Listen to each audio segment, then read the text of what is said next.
Hello student, आज के इस वीडियो में क्लास 9th बायोलॉजी के चैप्टर नंबर 1 कोशिका जीवन की आधारभूत इकाई के लघु उत्तरीय प्रश्न का उत्तर करेंगे। आज हम लोग यहाँ पे इस चैप्टर के जो भी लघु उत्तरीय प्रश्न हैं उनको हम लोग अच्छे से समझेंगे और उसके बाद आंसर राइटिंग करेंगे। इसके अति लघु उत्तरीय प्रश्नों का वीडियो हमारे चैनल पे अपलोड है। आपको इस वीडियो के डिस्क्रिप्शन में भी उसका लिंक दे दिया जाएगा, तो आप वहां से भी अति लघु उत्तरीय प्रश्नों का उत्तर देख सकते हैं। क्लास 9 से रिलेटेड और भी वीडियो हमारे चैनल पे अपलोड है, तो आप लोग चैनल पे जाकर के देख सकते हैं। तो चलिए आज की इस वीडियो में फटाफट से लघु उत्तरीय प्रश्नों का उत्तर कर लेते हैं। फर्स्ट क्वेश्चन देखिए, यहाँ पे कहता है कि निम्नलिखित में से किन्हीं दो के प्रमुख कार्य बताएं। तो हमने यहाँ पे सभी का कार्य बताया है ताकि आपको जो अच्छा लगे उस पर आप लिख सके। तो चलिए देखते हैं इसका उत्तर। तो हमने उत्तर में लिखा है इन सभी का कार्य निम्नलिखित प्रकार से है, और वो कौन कौन से हैं आइए जानते हैं। ठीक है, फिर उसके बाद देखिए फर्स्ट में हमने लिखा है राइबोसोम। ठीक है, राइबोसोम के बारे में लिखा है कि इसमें प्रोटीन संश्लेषित होता है। फिर उसके बाद सेकेंड है माइटोकॉन्ड्रिया, इसमें कोशिकीय श्वसन को सक्रिय एवं ऊर्जा का निर्माण होता है। फिर उसके बाद थर्ड में है हरित लवक। हरित लवक का काम होता है कि प्रकाश संश्लेषण में वो सहायता करे। फोर्थ में हमने लिखा है गुणसूत्र। गुणसूत्र वो होता है जो जीन का वाहक होता है और कोशिकीय कार्यों पर वो नियंत्रण करता है। उसके बाद है गोल्जी उपकरण। तो गोल्जी उपकरण क्या करता है, तो ये विशिष्ट पदार्थों का संचयन करता है, रूपांतरण करता है और कोशिका के बाहर निकाल देता है। फिर उसके बाद आता है यहाँ पे रिक्तिका या रसधानी। यह कोशिका में जल संतुलन का कार्य करती है तथा साथ ही पादप कोशिकाओं में ये स्फीति तथा कठोरता प्रदान करती है। फिर उसके बाद 7 नंबर में आता है कोशिका भित्ति।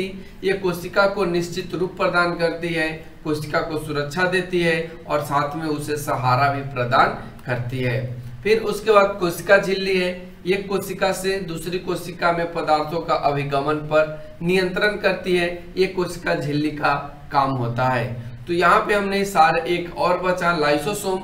लाइसोसोम क्या है, तो ये कोशिका में प्रवेश करने वाले बड़े जो कण हैं एवं बाह्य पदार्थों का पाचन है वो करते हैं और अंतःकोशीय पदार्थों तथा अंगों के टूटे फूटे जो भाग होते हैं उनको वो पाचित करके कोशिका को वो साफ कर देता है। तो ये सारे के सारे काम यहाँ पे हमने आपको बता दिए कि किसका कौन सा कार्य होता है। तो आपको जो भी अच्छा लगे उस पर आप इन सभी में से दो पर लिख सकते हो। ठीक है, अब बढ़ते अगले क्वेश्चन नंबर 2 कहता है किस प्रकार की कोशिका को प्रोकैरियोटिक कोशिका कहा जाता है।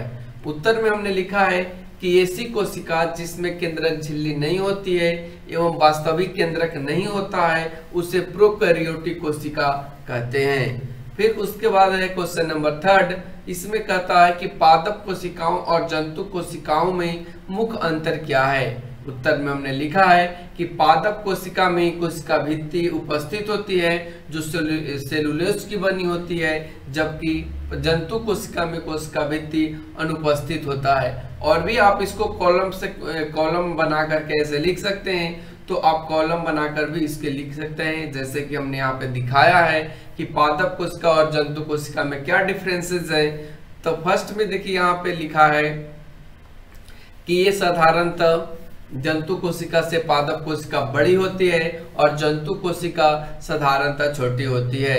ये मोटी एवं कड़ी कोशिका भित्ति के कारण इसका जो आकार है वो नियमित होता है, जबकि इसमें जंतु कोशिका में अनियमित होता है। फिर कोशिका भित्ति में उपस्थित सेलुलोज नामक एक रासायनिक यौगिक होता है जो कार्बोहाइड्रेट की बनी होती है, जबकि इसमें कोशिका भित्ति नहीं होता है। तो ये सारे यहाँ से देख करके भी आप इसको लिख सकते हो, लेकिन यहाँ पे लघु उत्तरीय प्रश्न है तो इसको हमने शॉर्ट में लिखने की कोशिश करी है। अब बढ़ते अगले क्वेश्चन पे, क्वेश्चन नंबर 4। क्वेश्चन नंबर 4 कहता है यदि गोल्जी उपकरण न हो तो कोशिका पर इसका क्या प्रभाव पड़ेगा। तो उत्तर में हमने लिखा है कि विशिष्ट पदार्थों का संचयन, रूपांतरण और कोशिका के बाहर निष्कासन नहीं हो पाएगा। यदि गोल्जी उपकरण ना हो तो ये सारे जो काम है वो ढंग से नहीं हो पाएंगे। 5 नंबर क्वेश्चन है इसमें कहता है कि कोशिका के किस अंग को बिजली घर कहते हैं और ऐसा क्यों कहते हैं। उत्तर में हमने लिखा है कि कोशिका के माइटोकॉन्ड्रिया को बिजली घर कहा जाता है और ऐसा इसलिए कहा जाता है क्योंकि इसमें भोजन का संपूर्ण ऑक्सीकरण होता है। इसके फलस्वरूप जीव के लिए ढेर सारी अति आवश्यक ऊर्जा मुक्त होती है, इसलिए माइटोकॉन्ड्रिया को बिजली घर कहा जाता है। उसके बाद क्वेश्चन नंबर 6 कहता है एंडोसाइटोसिस किसे कहते हैं। उत्तर में हमने लिखा है कि एक कोशिक जीवों में कोशिका के बाह्य पर्यावरण से अपना भोजन तथा अन्य पदार्थ ग्रहण करने में सहायता करने वाली प्रक्रिया को एंडोसाइटोसिस कहते हैं। क्वेश्चन नंबर 7 पे आते हैं। क्वेश्चन नंबर 7 कहता है लवक कितने प्रकार के होते हैं एवं इनके क्या कार्य हैं। तो देखिए उत्तर में हमने लिखा है कि लवक 3 प्रकार के होते हैं। एक आपका अवर्णीय लवक होता है जिसको एक और नाम है ल्यूकोप्लास्ट। सेकंड आपका वर्णीय लवक होता है जिसे क्रोमोप्लास्ट भी कहा जाता है और थर्ड आपका हरित लवक होता है जिसे आप क्लोरोप्लास्ट भी कह सकते हैं।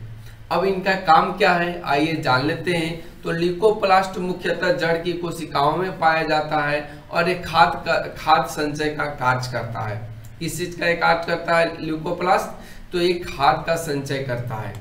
फिर उसके बाद क्रोमोप्लास्ट है, ये फूलों और बीजों को विभिन्न रंग प्रदान करने में ये सहायता करता है। फिर उसके बाद क्लोरोप्लास्ट है, ये पत्तियों में पाया जाता है और ये भोजन संश्लेषण में सहायक होता है या भोजन संश्लेषण में ये सहायता प्रदान करता है। ये सब इनका कार्य है। क्वेश्चन नंबर 8 कहता है कि केंद्रक झिल्ली में पाए जाने वाली छिद्र का क्या कार्य होता है।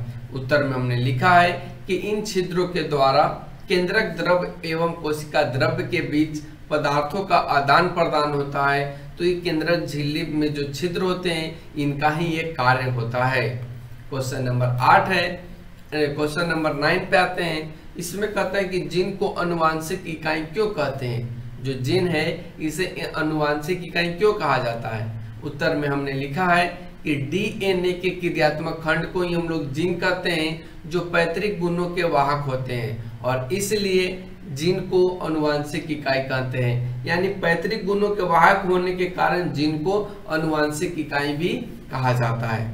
क्वेश्चन नंबर 10 में कहता है कि विसरण तथा प्रसरण में क्या अंतर है।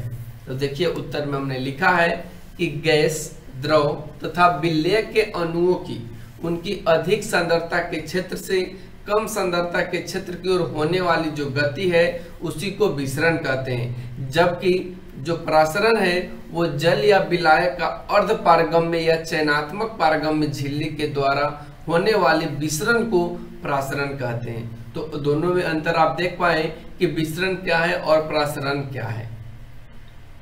अब बढ़ते हैं क्वेश्चन नंबर 11 पे।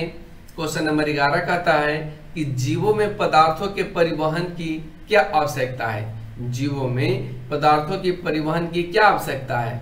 उत्तर में हमने लिखा है कि उपयोगी पदार्थों का उनके मूल स्रोतों से शरीर की प्रत्येक कोशिका तक पहुंचाने तथा अनुपयोगी और हानिकारक पदार्थों को कोशिकाओं से बाहर निकालकर गंतव्य स्थान तक पहुंचाने की जो क्रिया है उसको करने के लिए जीवों में पदार्थों की परिवहन आवश्यक होता है। उसके बाद क्वेश्चन नंबर 12 ये कहता है कि क्रोमोसोम तथा क्रोमैटिड में क्या अंतर होता है। उत्तर में हमने लिखा है कि क्रोमोसोम में डीएनए की सबसे घनीभूत संरचना होती है, जबकि एक क्रोमैटिड में डीएनए की अपरिवर्तित संघनित संरचना होती है। उसके बाद क्वेश्चन नंबर 13 यूकैरियोटिक कोशिकाओं के मुख्य लक्षण क्या होते हैं। तो उत्तर में हमने लिखा है कि इस कोशिका में केंद्रक पूर्ण रूप से विकसित तथा झिल्ली से घिरा होता है। साथ ही इन कोशिकाओं में झिल्ली से घिरे अंगक पाए जाते हैं जो विशिष्ट कार्यों का दक्षतापूर्वक संपादन करते हैं। तो इनका यही लक्षण होता है कि ये कुछ इसमें बहुत सारे अंगक पाए जाते हैं और इसमें ये जो है वो पूर्ण रूप से विकसित होती है और चारों तरफ से झिल्ली से घिरी होती है। क्वेश्चन नंबर 14 क्वेश्चन नंबर कहता है कि वायरसों में सजीवों का लक्षण क्यों नहीं पाया जाता है। जो वायरस है वो सजीव का लक्षण उसमें क्यों नहीं पाया जाता है ये आपको बताना है। तो उत्तर में हमने लिखा है कि वायरसों में सजीवों का लक्षण इसलिए नहीं पाया जाता है क्योंकि इनमें किसी भी प्रकार की झिल्ली नहीं पाई जाती है। क्वेश्चन नंबर 15 पे आइए। क्वेश्चन नंबर 15 कहता है यहाँ पे कि चिकनी अंतःप्रद्रवयी जालिका तथा खुरदरी अंतःप्रद्रवयी जालिका में मुख्य अंतर क्या है, यानी चिकनी और खुरदरी में अंतर क्या होता है। तो उत्तर में हमने लिखा है कि जो चिकनी अंतःप्रद्रवयी जालिका होती है इनकी झिल्ली बहुत चिकनी होती है, जबकि जो खुरदरी अंतःप्रद्रवयी जालिका है इसकी बाहरी झिल्ली के ऊपर छोटे छोटे कण होते हैं जो खुरदर के रूप में होते हैं, जो खुरदरे टाइप के होते हैं। ठीक है, यही दोनों में डिफरेंस है। तो आज का ये चैप्टर आपका क्लियर हुआ, 15 क्वेश्चंस का आंसर आपको यहाँ पे मिल गया। तो कैसा लगा आज का ये वीडियो कमेंट सेक्शन में कमेंट करके जरूर बताना। यदि वीडियो अच्छा लगा हो तो लाइक और शेयर जरूर करना, और यदि आप लोग चैनल पे नए हो तो आप लोग चैनल को सब्सक्राइब जरूर करना। Thanks for watching, take care, bye bye. फिर मिलते हैं अगले वीडियो और अगले कंटेंट के साथ।